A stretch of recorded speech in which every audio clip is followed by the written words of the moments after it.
By far, the biggest issue that we see from low elo ADCs is consistently their inability to deal with enemy assassins.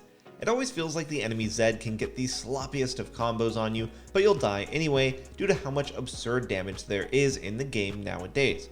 And this all feels the worst as an ADC since you're the biggest recipient of every assassin's attention. You're the squishy target that's a free 300 gold for them, so you have to endure the worst of it all.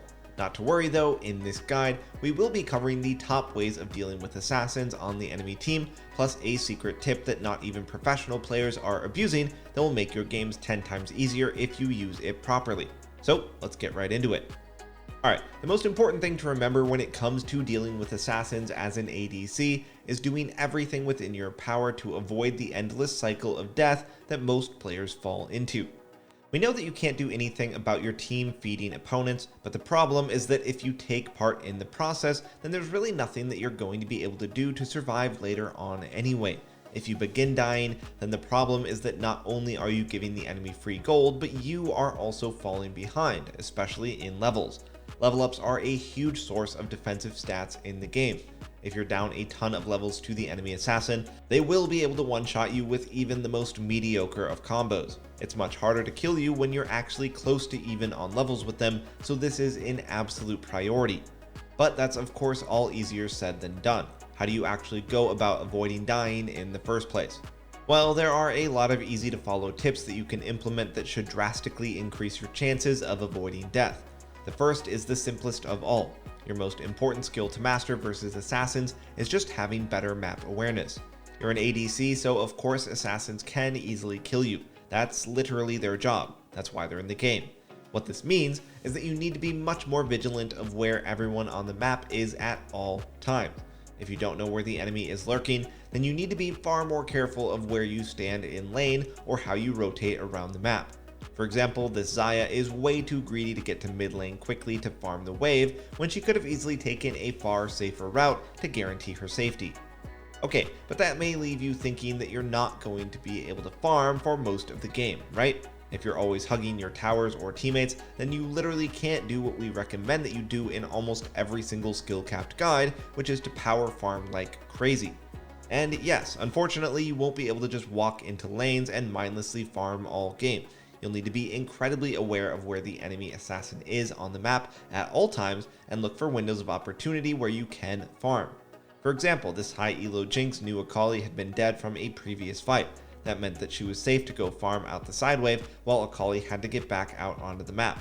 But once she sees her in the river, Jinx knows that she has just enough time to farm out one more side wave before retreating to safety.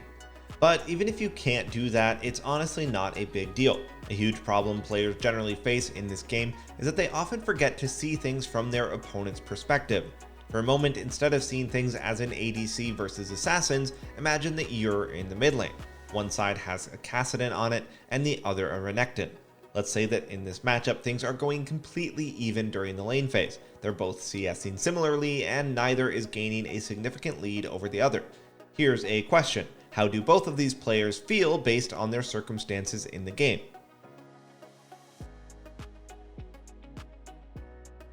Well, it's pretty obvious that Renekton should be incredibly depressed, whereas the Kassadin is ecstatic that he hasn't died 5 times already. The reason being that it's Renekton's duty to shut down Kassadin in that lane, otherwise he's going to get outscaled to oblivion. And although the ADC versus assassin dynamic isn't quite that extreme, you can think of things very similarly as you go about your game. It's okay to not farm every wave and jungle camp efficiently as long as you're denying giving the enemy assassin kills. They are balanced around scoring a ton of kills, so if they don't snowball, then they naturally fall behind in farm. Most of them generally have weak wave clear and begin to be useless in fights compared to what other champions can do. Now, the most common piece of advice that you'll hear from any player on how to deal with assassins is to just group with your teammates. If you're paired up with champions that have hard CC, then the previous point that we made about how there's so much damage in the game turns in your favor instead. Should the assassin tank any CC whatsoever, they should be instantly deleted before they can kill you. Unfortunately, as we're sure you're all aware of, being surrounded by your teammates doesn't guarantee that you won't die. With the billions of ways that they have to get in and out of fights, assassins can still easily kill you even when you're close to your allies. But the better way of playing around your teammates versus assassins is more often than not using them as bait rather than working together with them. Keep in mind that assassins are combo oriented and thus cooldown reliant by nature. What this means is that one of the best times to fight back versus them is after they've attacked one of your teammates and are out of gas. As seen here, the enemy LeBlanc used all of her burst on the Rek'Sai. Although Caitlyn gets Sona ulted, it literally doesn't matter since there's no damage left from LeBlanc, so they both get obliterated by Kate's sustained DPS. On the opposite side of things, notice how during this teamfight that the enemy Qiyana has not tried to enter the fray. That's because she doesn't want to commit any damage to the beefier targets on Jin's team.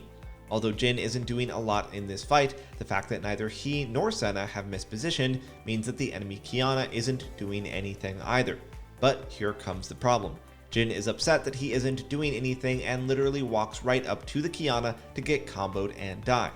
If the assassin is very obviously saving all of their spells for you, then keep in mind that it's often completely fine for you to play the way Jin was at the start of it all. It's sometimes literally correct to do nothing, and just wait for your opponents to use their spells before you go in. Alright, moving on, another big issue that we see from all players, not just ADCs, is wasting precious cooldowns when you're dead anyway. Not always, but usually if you're already in an assassin's range, then blowing your flash or other defensive tools will not help you get away, especially if you're flashing away from a Rengar who is next to a brush. Just saying. It's insane how consistent of a problem this is. As a player, you're going to inevitably mess up. That is fine, but you need to learn how to build the discipline to not press every button on your keyboard every time you do so. Recognize that you're dead and save your CDs. More often than not, we see so many situations where a player like this Ashe has blown their flash from earlier pointlessly and proceeds to die again when it would have actually saved her later on. This all ties back to our earlier point on the cycle of death that ADCs face. You die once, and it just gets easier to kill you again and again, especially when you die and waste your defensives. Now we're finally at our secret tip to completely shutting down assassins as an ADC. While everything prior to this moment is an important skill to master for dealing with them, there is a much easier and simpler solution that players do not abuse nearly enough when it comes to shutting them down. There is a really easy build that most ADCs can pivot to increase your survivability by a massive amount. We know there are a lot of players out there who simply copycat every pro build that they see. You know who you are. You run magical footwear and biscuits in your rune tree as they do. Then there's the enlightened Giga Chad ADCs who run Absolute Focus and Gathering Storm because they developed the unique skill known as Reading Comprehension. Regardless of which type of player you are, if during the draft phase you see a ton of high burst champions on the enemy team, then we'd recommend that you adapt your secondary rune tree to Resolve to instead take Conditioning and Overgrowth. Not only that, but if you learn to manage your mana slightly better, you can add Overheal on top of that from the Precision tree. If you pair those runes with Shield Bow as your mythic item, then it becomes infinitely harder for assassins to kill you.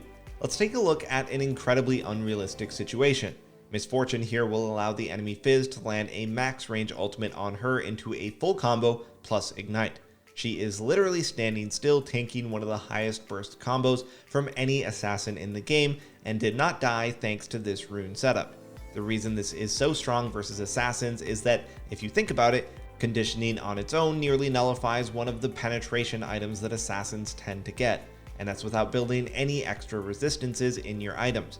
Not only that, but since you're taking less damage in general, that means that all health and shields on you are also even more effective. That's why we advise you to take Overgrowth, Overheal, and Shield Bow along with it. Don't get us wrong, this tip shouldn't replace everything else that we've covered in this guide. All the other tips to dealing with assassins do come first. But learning viable builds in the current meta that allow you to itemize defensively without conceding too many damage stats will make your life infinitely easier. As an example, let's take a look at this Kog'Maw. He's gone the red tree for his secondary runes and Rage Blade as his second item. If he had the previous setup that we mentioned and knew that Kog'Maw could pivot to Wit's End as his second item, then this ensuing duel would have gone so much better for him. He would be able to literally press W and stand still and destroy this Akali. We do have to mention that yes, there are certain ADCs like Ezreal and Lethality Varus who can't build this way. but almost any ADC that can go shield bow as their first item can go this defensive route and abuse how broken it is at shutting down assassins. Now, what you find here on YouTube is just the tip of the iceberg. If you want to unlock your true potential, then you need to dive into SkillCapped.com. We have the largest catalog of League of Legends guides in the entire world, with over 1,500 guides and 350 unique courses. You get brand new guides every week exclusive to our website, along with our Smurf commentaries where our challenger experts walk you through how to carry out of the exact rank you're stuck in. Still unsure? Well, you can have all your questions answered by those same challenger experts. Need one-on-one coaching? We got you covered with hand-picked coaches trained to the highest standard. Don't have time for that? Use Direct Pro, pick a past game you played, and within 24 hours get a personalized video from a top 100 challenger player breaking down exactly what you can do better. The best part, all of this comes with a rank improvement guarantee. If you don't climb at least 5 divisions while actively using SkillCapped, you can claim a refund, no questions asked. So what are you waiting for? Head to SkillCapped.com and get the rank you've always wanted. Link in the description below. Alright everyone, that's going to wrap it up for today. We hope that those tips help you deal with assassins in your own games. Thanks so much for watching, and we'll see you next time.